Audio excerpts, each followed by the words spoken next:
আমরা স্বর্ণের খনি পেয়ে আছি, কাউকে বলবো না। আব্দুল্লাহ আল মামুন, নয়ন প্রথমে ক্লাসে কি মনে সাহেব বাসায় আছেন? মনে হয় খুব কষ্টে আছেন। কষ্টের দিন শেষ হয়ে আছে, ওরা স্বর্ণের খনি পেয়ে আছে। ওদের সাথে আমার হাড়ি ভাঙছিল মোর নতুন হাড়ি। যাবেন নাকি ওদের বাড়ি? তাহলে আসেন তাড়াতাড়ি।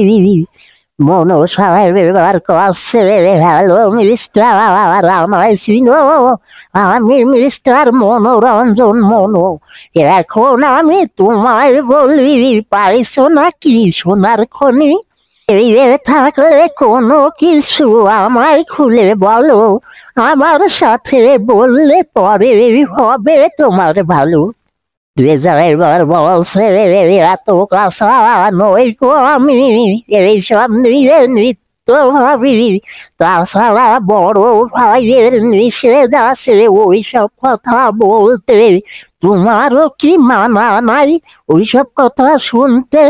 ওইসব কথা বললে পরে পুলিশ আসবে আমার ঘরে, ওইগুলো সব নিয়ে যাবে, হয়তো কোর্টে উঠতে হবে।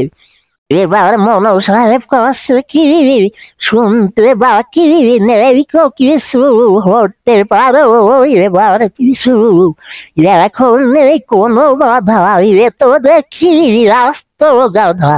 ও নয়ন, তুমি এখন যাও, আর যাওয়ার পথে থানায় খবর দাও।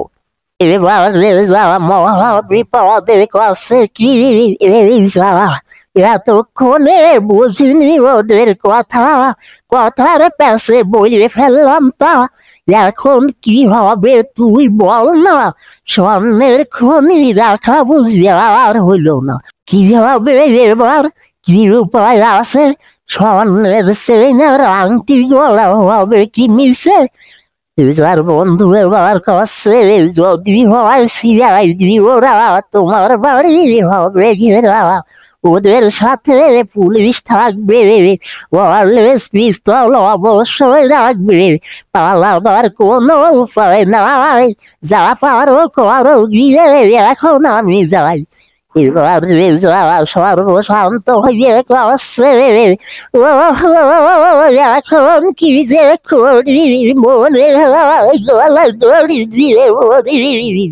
তোমরা চাইলে এটা কয়েকজন মিলে অভিনয় করে দেখাতে পারো। ধন্যবাদ সবাইকে।